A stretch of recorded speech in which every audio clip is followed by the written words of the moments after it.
سلام سلام كورات خطاتلتي بزلكم وفينكم نزا فيديو تريبو ملؤكم سلامكم بزح ترفي بلالي نزا شانالي حدش تزغونكم سابسكرايب بمقوار بيسوكنو نزا فيديو لايك بمقوار جمروا كوراتي لو معنتي حيزالكم زمس أخو تايو قدمي حدورحي خوينو ويمسلننا زخنا حتوتات حتوتني خملسلكم إياه لكم نيرا أقعد بلوم متصبح يملس خلكم مننا حنت حفتي بزاخي تصويت كوميتنا ملسنا بازول كومنت رئيسي حزون نختم خد زخنا سرحني إني تقراري أخو جن بستخ على المتن قلت فيلا قملس لكم يا كوراتي كسع حزب مدن جوايجن بتعمي يكرتا هذا والخو ناوز حطوتات قبلكم زين حطوتات حزي مساخاتكم يزرعين لخو تايتا إزول تحطو عير أخوي اسكي نارأنا خملسلكم إياه مالتيو قدميو ግን مالتي كورات تخطاتلتي تمالي قنبوة تروعته برزدي ينيرو استولد كله معلتي نيرونا نزقلتكم اللي سناي تمنيت بتعمي يزمسجن يعني اللي يخبر اللي كورات تخطاتلتي خمت كل جزء تخورني سناي تمنيتكم تقلتوني بتعمي يزمسجنكم مالتيو كل جزء إزمال كامنتكم سناي تمنيتكم نعزل لكم حالات أي كيرني يزبل أنا أسكي نفتح التوخو بلوكمي قدمي ناوزو حتو تاتسو مخاديقن حانت حفتيت مالي تأنيس خيدخي نعيبيني دي تأنستي مسيلاتني زبل كومنت نيرونا الساق من لسا قدميا أنا تأنستي خونكون مالتيو تأنست نحر أخمس سليلة واو ناي قدم رقدي ناي قدم نفسي قدم سدت موزعي زنوراني نفسي ناو إيملس اللخو مالتيو مكنياتو قدم بقى سلت أنيسا قلي لكا نيرو بتعمي خمر قادي بفلاخ بورج نيرو لنا بتعمي بورج نيرا نا بقى تأنشتي زمسلن نيرو تبورجي ولا وليدسي هل أي تأنيسا ياقدي قلي إذ بحال نيرا تجيز السوية استاوي سيو أنا أيت أنسكون زامبيتي عند حرد أبورت أخلي يرقد له بالتي بايزوي كورة تغطاتلتي كم فقد أمنا أنا قدمي متناسي صبوق نجارك تسمعكم إلى حسبك هندرتس تنسحي زمزق خلوكمس أي حسب إننا فتعرن حرد أيلو بخوري بحدار قدمي متناسي حداريكم كتريو إلى إذ حسب ቤተሰበይ ኣፍሊጠን ኣኻትኩም ንኽብራት ተኸታተልተይ ኣፍሊጠይ ኣኸኣት ዝደልየ ማለት እዩ እና ብዝኾነ ኣጋጣሚ ናጥንሲ ጥርጣረ ኸይህልወኩም ማለት እዩ ምክንያቱ ሓዳር ኸይገበርኩ ኣይጠንስን ኢለ ስለ ዝሓስብ ኣምላክ ከዓ የሳኽዓዮ በርግጥ ህይወትና ምንታይ ከም ትብለካ ኣይፍለጥን ግን ኣነ ሓሳበይ ከምኡ እዩና ቅድሚ ጥንሰይ ሓዳረይኩም ክትሪኡ እና እስኪ ናብቲ ሕቶታት ከብለኩም እሺ ቀዳመይቲ ሕቶ ታያ ትብልኒኣ ሜርዋይ ዳ ፀጉሪ ስራሕ የዋፅእ ድዩ ዓዲ መፂና ክንከፍት ቃፅልሉ ወላላይ ጠንከራ ኢኺ እሺ ዳ ፀጉሪ የዋፅእ ድዩ ንዝብል ኣነ ከምቲ ኩሉ ግዜ ዝብለኩም ኣብዚ ኣተኹ ኣትየ ስለ ናይቲ ስራሕ ዓይነት የዋፅእ ድዩ ታዩ ገለ ይጥየቕ እየ ማለት እዩ ፀጉሪ ክስራሕ ንሃለኹ ከዓ ኣብዚ ከድኽዋ ይጥየቐን እየ ነዘን ኣዋልድ ፀጉሪ ቤት ብፍላይ ናይ ኢድ ሞያ ብጣዕሚ እዩ ኣዋፃኢ ማለት እዩ ጎኒ ጎኒ ፀጉሪ ቤት ከዓ ናይ ኢድ እዙ ሜክኣፕ እኒኦ ፅፍሪ ምጥባቕ እዙ ቅንድብ ምናምን ብቻ ምስኡ ዝተተሓሓዘ እንድሕር ደኣ ወሲካሉ ብጣዕሚ እዩ ትርፋማ ካብኡ ከዓ ቁኖ እንድሕር ደኣ ትኽእሉ ኮይንኩም ሕዚ መብራህቲ እንድሕር ደኣ ትጠፍእ ኮይና ኣብ ትግራይ ከምኡ ችግር የጋጥምና መብራህቲ ኣብ ዝጠፍአትሉ ቁኖ ነገር ቁጥጥር ምናምን ሞያ እንድሕር ደኣ ሃልይኩን ዳ ፀጉሪ ብጣዕሚ እዩ ዘዋፅእ ማለት እዩ ዳ ፀጉሪ ሰሪሐን ዝተለወጣም ይፈልጥ እየ ገዛ ዝገዝኣም ይፈልጥ እየና ዳ ፀጉሪ ብጣዕሚ ይለዋፅእ ኣብዚ ሕቶና ባመልስና ዝብል እሺ ሕቶና መለስኩ እየ ኣብዚ ከዓ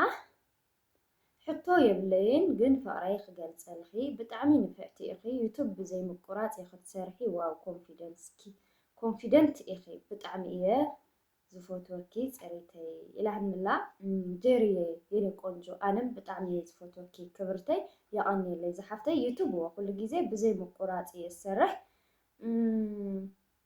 ካልእ ሕቶ ከዓ እንታይ እንዮ ሜሪዬ ብጣዕሚ ዝፈትወክን ዘኽብረክን ጓሪመይ እና ናብ ሕቶይ ከኣቲ ኣፍቃሪ ኣለክ ዶ ዋላስ ምስ ኣቦ ዓርሱ ብሓደ ኢኹም እንተዘይሃሊኹም ብኸመይ ተፈላሊኹም ሕቶይ ክትምልስለይ ብተስፋ ይጽበ እዩ ዝብል 6 ሰባት ላይክ ገይሮምዎ እኒኦ ናተይ እውን ሕቶ እዩ ናተይ ሕቶ እያ እዚኣ ከማን እሺ ኣፍቃሪ ኣለክ ዶ ንዝብል ኣፍቃሪ ኣይብለይን ምስ ኣቦ ዓርሱ ብኸመይ ተፈላሊኹ ብስደት ያው ኣነ ስደት ኸይደ ኣብ ስደት ደንጌ ብኸምኡ ምኽንያት ተፈላሊና ያው ሕቶኸይ ተመሊስልኩ ኮን ተስፋ ይገብር ካብኡ ብመጀመርያ ብጣዕሚ እየ ዝፈትወኪ ዳብ ሕቶይ ክምለስ ስደት ዓድኻ ኣትኻ ክዳን ምሻጥ የዋጽ ዶ ሃመይ ሜርየ ሽኮር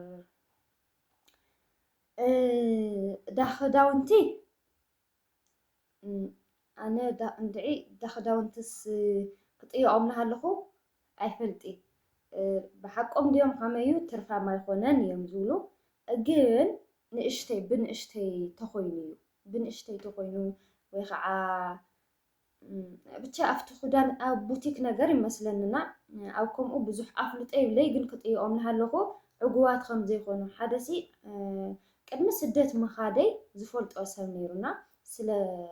ክዳውንቲ ምሻጥ ብደንብ እዩ ዝፈልጥ ኣብኡ ክንደይ ዓመታት እዩ ፀኒሑ ካስ ክጥይቆ ናሃለኹ ከመይ ትርፋማ ድዩ ቀይር ድዩ ገለገብ ክብሎ ናሃለኹ ኣይ ትርፋማ ይኾነ ምንም በቃ ካብ ንሸጦ ገለ ናበልና ኢና እምበይ ያን ያክል ብዙሕ ዘዕግበ ይኾነን ኢሉኒ ካብኡ ንምንታይ ደኣ ክሳብ ሕዚ እሞ ፀኒሕካ ኢለየ ስዋ በቃ ክትሸጦ ትብል ከዓ ፅባሕ ደይሕሽ ገለ ናበልና ኣብ ከምኡ ኢና ኒኢና ኢሉ ማለት እዩ ካብኡ እውን ሓደ እኒኦ መሓስተይ ሕፅር ዝበለ ዳ ቡቲክ ዝኸፈታ ገዛ ክራይ ይኸፍል እዩ ጊዛዊ ናብራኻ ይመልአልካ እዩ ኣብ ለውጢ ግን ኣይመስለንን ማለት እዩ ግን ንኻልኦት ልምዲ ዘለዎም ሰባት ከዓ ብደንቢ ተተሓቱ ጽቡቕ እዩ ብኣንጻር ግን ኣብዚ ዓበይቲ ከተማታት ቅርሺ እንድሕር ደኣ ሒዝካ ተወዳዳሪ እንድሕር ደኣ ኮይንካ ከዓ ትርፋማ ክኸውን እዩ ኢለ እየ ዝሓስብ ማለት እዩ ሓደ ካብ ሓንቲ ክዳን ዕፅፍም ክኸስቡ ይኽእሉ እዮም ያው ነጋዳይ ቅድሚ ነጋዲ ምዃንካ ናይ ነጋዲ ከምዚ ናይ ነጋዲ ክእለት ክህልወካ ኣለዎ ሓደ ኣለዉ ነጋዲ ሆዚ ንኩሉ ልምዲ ብጣዕሚ እዩ ዘድልዩና ከይሓሰብካዮ ብዘይሓሰብካዮ ዋጋ ገዚእኻ ትወፀሉ ሰዓታት እኒኦ ሓደ በቃ ናይ ንግዲ ልምዲ ዘለዎም ሰባት ማለት እዩ እና የዋፅእ እዩ ክብልም ኣይኽእልን ኣየዋፅም ክብልም ኣይኽእልን ተመክሮ ዘለዎም ሰባት ብደንቢ ተተሓቱ ኢለ ይሓስብ ካብኡ እንታይ ዝብል ሜሪዬ ብጣዕሚ እየ ዝፈትወኪ ዓድና ንመፅእ ክንደይ ቅርሺ ኣኽለና ኩነታት ዓድና ከመዩ ክዳን ካብ ስዕዱ ዶ ይሕሽ ካብ ዓዲ ኩነታት ዓድና ከም ትሰምዕዎ ኣለኹም እዩ ኣነ ኩሉ ግዜ ዝብሎ ክንዲ ዝሃለዎ ይሃሊ እውን ዝኾነ ሓቂ ክሳዕ ዘየለ ግዜ ዝወረታት እዚ ጥራሕ ክሳዕ ዝኾነ ግዜ ዓድኹም ምፁ እየ ዝብል ኩነታት ዓድና ከም ትሰምዕዎ ኣለኹም ኢኹም ግን ኩሉ ነገር ከዓ ናይ ኩነታት ዓድና ደገ ኮይንካ ብጣዕሚ እዩ ዝጋነን ማለት እዩ ኣብ ዓዲ ኮይንካ ግን ናለመድካዮ ድዩ ዋላ በቃ እንታይ ከይመፅ እዩ ስለትብል መስለኒ ኣቕለል ኣቢልካ ኢኻ ትርኢ ዓድና በርግፅ ሰላም የላን ግን ሰላም የላን እናተባህለ ክሳዕ መዓዝ ደገ ክንበር ከምዚ ከዓ ዓድኻ ምምፃእ ኩሉ ምርኣይ ኢለ እየ ዝሓስብ ካብኡ ክዳን ካብ ስዕዶ ይሕሽ ካብ ዓዲ ክዳን ካብ ዓዲ እየ ዝብል ኣነ ዘን ክዳውንቲ ትኾና ቅርሺ ሒዝክምዎ እንድሕር ደኣ መፂኹም ኣብዚ ዝንጥ ዝበለ ክዳውንቲ እኒኦ እዩ ክዳን ካብ ዓድኽን ሒዝክን ንዕነ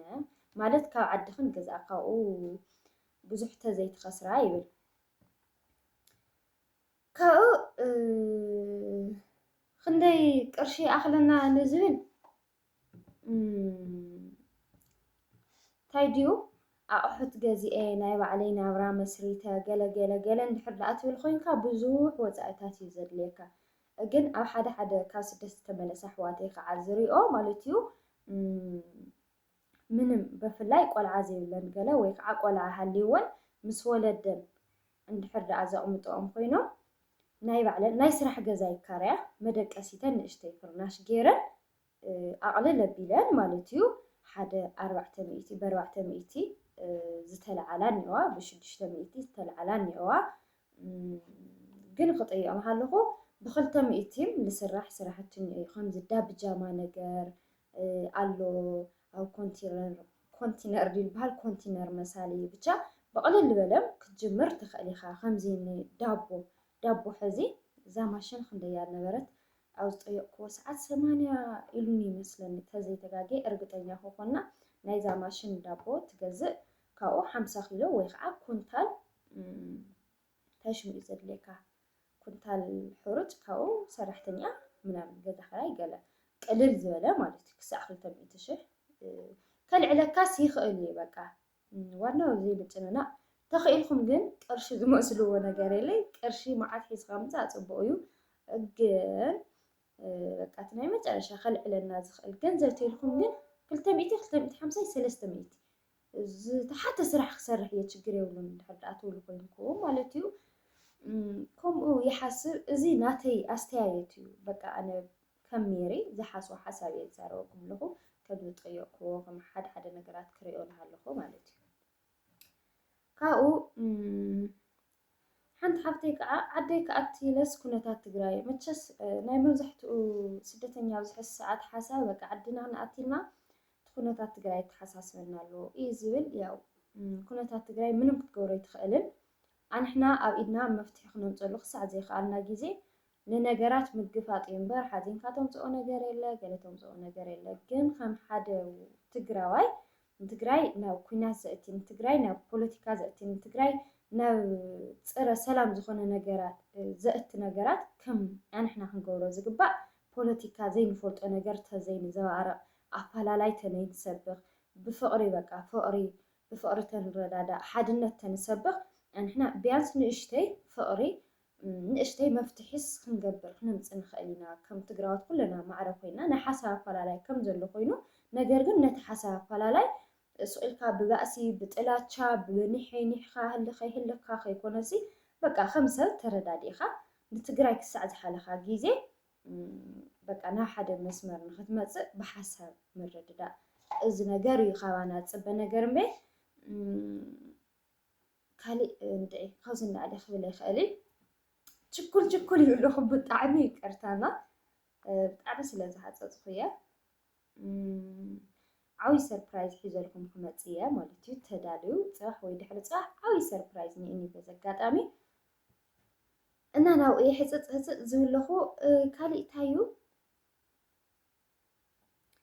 ሜሪ ቆንጆ ኢኺ ጠንካራ ከዓ ኢኺ ቀፅልሉ ንድሕሪት ከይትብሊ ወለላይ ኣነ ከዓ ከምዚ ክኸውን ዝደልዋ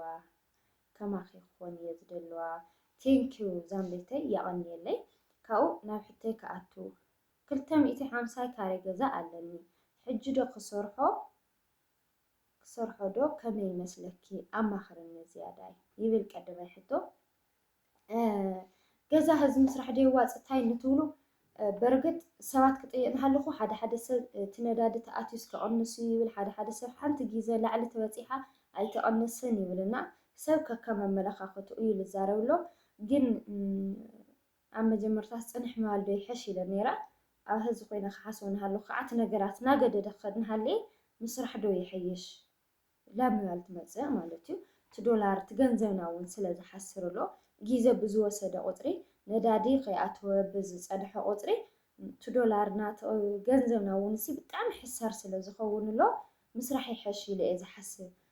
ምክንያቱ ሎሚ 200,000 ብዙሕ ነገር ከግዘአካ ይኸውን ይኽእል እዩ ድሕሪ 2 ወርሒ ድሕሪ 3 ወርሒ ከዓ ተን 200,000 ብዙሕ ነገር ዝሽፍናልካ ነበራ ምናልባት ከቐንስ ይኽእል እዩ ስለዚ ገዛ ተተስርሑ ብፍላይ ገንዘብ ብብር ኣይተቕምጡ ብብር እንድሕር ደኣ ሃልዩ ብሪያል ተኮይኑ ችግር የብሉ ብዶላር ወይ ከዓ ኣብ ደገ ዘሎ ገንዘብ እንድሕር ደኣ ኮይኑ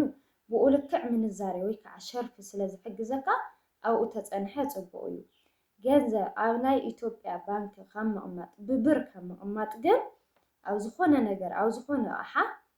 ገዛኹም ምስራሕ ድዩ ተንዲኖም ምግዛእ ድዩ ዘይባላሸ ነገራት ኣብ ምግዛእ ተተጥፍእዎ እየ ዝብል ከም ናተይ ሓሳብ እና ዛንቤተይ ያው ዝኾነታት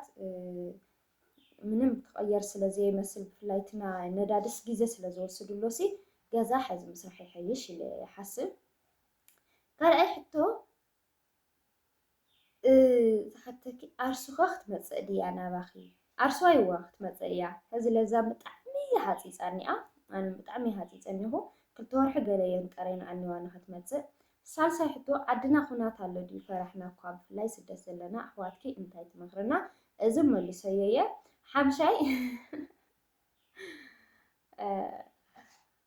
ሰብኣይ ከኣለክ ዶ ሶሪ ግን እንድሕር ዘይብልኸይ ምስ ኣቦ ኣርሱ ተዓረቑ ዝብል እዩ ሰብኣይ ኣይብለይ መሊሰዮ እየ ኣቦ ኣርሱ ወይ ከዓ በዓል ሓዳር እዩ ማለት እዩ ካልእ ሕቶ ሰላም ሜሬ ክሓተክ ዝደሊ ኣብ መቐለ ቪላ ገዛ ኮምፕሊት ዝተሰርሐ 140 ካሬ ክንደይ ይውድእ ዋግኡ ጠየቂ ኣምፀለይ ተግኒኺ ኣብ ዝኾነ ቦታ 140 ካሬ ኣይጠየቅኩን ኣብ መቐለ ግን ክጥየቕ እየ ጠየቐ ኣብ ናይ ገዛ ኣብ ዝሰርሖ ቪድዮታት ክምልስ እየ 70 ካሬ ሙሉእ ልሙሉእ ኮምፕሊት ዝተሰርሐ ግን 5.5 ኢሎሞ ነይሮም ማለት እዩ ማለት ሙሉእ ልሙሉእ ክብለኩም ክሳዕ ሳልሳይ ደርሆ ከይኮነሲ እዛ ቀዳማይ ታሕተዋይ ማለት እዩ እዚ ታሕተዋይ ሲ ሙሉእ ንሙሉእ ሳሎን ምስ መደቀሲኡ ምስ ገለ መልኡ ዝተወደአ 5.5 ሚልዮን ላዕሊ ከም ዘሎ ኮይኑ ላዕለዋይ ከዓ 15,000 ይበፅሕ ኢሉ ነይሩ እዚ ግን ማኣዝዩ ቅድሚ 2 ወርሒ ማለት እዩ ከምኡ ነይሩ 140 ካሬ ግን ኣይጠየቅኩን ጠየቐ ከምፀልኩም እየ ስደት ፀሊኦ እየ ብፍላይ ጭዋጭ ናይ ደቂ ዓረብ ሜርዬ መኻርኒ 8 ዓመት ተቐሚጠ ገና ግን ፀሊኦ እየ ኣብዚ ዓዲ ስደት ዘይፀልእ ሰብ የለይ ኣብዚ ሕዚ ሰዓት ኣነ ብተደጋጋሚ ግዜ የውግዓኩም ነይረየና እውይ ከመይ ከም ዘፅልአኒ ነበረ ዝኾነ ብፍላይ በቃ እዞም ቆልዑ ገለ ኢሎም ክፅውዕኒ እናሃለዉ ብሽመይ ክፅውዕኒ እናሃለዉ በቃ ስቑኢሉ ፅልእ ኢኻ ተብለዋ ዋላ ክንዲ ዝጠዓዩ ይጣዓዩ ግን በቃ ስደት ክሳዕ ዘለካ ግዜ ብፍላይ ከዓ ነዊሕ ግዜ እንድሕር ዳኣ ወሲድካስ ብጣዕሚ ኢኻ ትሰላቸ ነገር ግን እንታይ ይበሃል ትዕግስቲ መራራዩ መሪር እዩ ብትግርኛ ትዕግስቲ መሪር እዩ ፍሬኡ ግን ጥዑም እዩ ጣፋጭ እዩ ከም ዝበሃል ተተዓጊስካ ዘይሓልፍ ግዜ የለን ግድን እዩ መስዋእቲ ክኽፈል ስደት ደኣ እሞ ክንደይ ድና ንሓስብ ነርና ኣነ ስደት ከይወፃኹ ዝኾነ ነገር ተቃፂልካሎም ክተኽውያ በቃ ብፎቕ እዮም ያለ ዝልሉካ ሰብኣየን እያ ተጠሚተናልካ ገለ ኣነ ከምኡ እሱ በቃ ክፃወረየ ኢለየ ከይደ ነይረ ግን ከምቲ ካብ ዓዲ ሓሲብካዮ ትኸድ ኣይኮነይ ዝፀንሐካ ግን ከዓ በቃ ብጣዕሚ ኢኻ ከዓ ትጨናነቐኡ ስለዚ ትዕግስቲ ምግባር ኣድላይ እዩ ዝሓፍተይ ዛንበይተይ 8 ዓመት ተገይርካ ከዓ ደጊም ዓድኻ ሕሰብሉ ዛማዕረይ ሜርዬ ብጣዕሚ እየ ዘድንቐኪ ሓፍትኺ ኣብ ስደት ብዙሕ ዓመት ገይረ ገዛይ እውን ሰሪሐ ግን ናይ ዓድና ነገር ናፈራሕኩ እየ ከይኣቱ እንታይ ትመክርኒ ክንደይ ዓመት ገይርኺ ለዎ 9 ዓመት 8 ዓመት ብጣዕሚ ብዙሕ ዓዲ ክምፃዝ እውን መሊሰየ እየ ካብኡ ሜሪ ሓፍተይ ገዛ ምስራሕ ሕዚ ዶ ክጅምር ምጥናሕ ይሕሽ ብማርያም ተጨኒቐዋ ቀልጢፍኺ ይመልስለይ ቀልጢፈ ብዘይ ምምላሰይ ብጣዕሚ ይቅርታ እናበልኩ እዚ መሊሰየ እየ ገዛ ምስራሕ ይሕሽ በቃ ቀድም ከውን ንእሽተይ ተፅንሑ ኢለ ነይረ ግን ከምኡ ካብ ዝብለኩም ኳስ ክሳዕ ሕዚ ክንደይ መዓልታት ጌርና እኒአና እናወሰኸ እዩ ዝኸድሎ ነገራት እምበይ ምንም ዝቐነሰ ነገርስ ኣይርኢ ኣለኹን ማለት እዩ ስለዚ ምስራሕ እዩ ዝሕሽ ኢለ ይሓስብ ክቡራት ተኸታተልተይ ብርያድ እንድሕር ደኣ ኮይኑ ገንዘብኩም ወይ ከዓ ብዶላር ወይ ከዓ ብደገ ዘሎ እንድሕር ደኣ ኮይኑ ገንዘብኩም ግን ኣብኡ ተተፅንሕዎ ፅቡቅ እዩ ገንዘብ ኣይትለኣኹ ብብር ገንዘብ ኣይትሓዙ ይብል ናይ ሎማዓንቲ ሕቶይ ኣብዚ ወዲአኒኹ እንድዒ ብትኽክል ድየ መሊሰልኩም ኣይመለስኩ ወይ ኣይፈልጢ ዝሮ ዝሮ ግን ናተይ ሓሳብ እየ ተዛሪበኩም እኒአኹ ብደንብ እኳ ተዘይብራህራህ ክልኩም ከምቲ ዝበልኩኹም ችኩል ስለ ዝብለኹ ከምኡ እዩ ማለት እዩ ዝሮ ዝሮ ግን ሎማዓንቲ ዝነበረ ቪድዮ ነዚ ይመስል ብካሊእ ቪድዮ ክሳዕ ንረኸብ ሰሰናይ ንዓኹም ብጣዕሚ ዝፈተኩም ሕዚ እውን ምብርታዕኹም ኣይፈለየኒ ቻው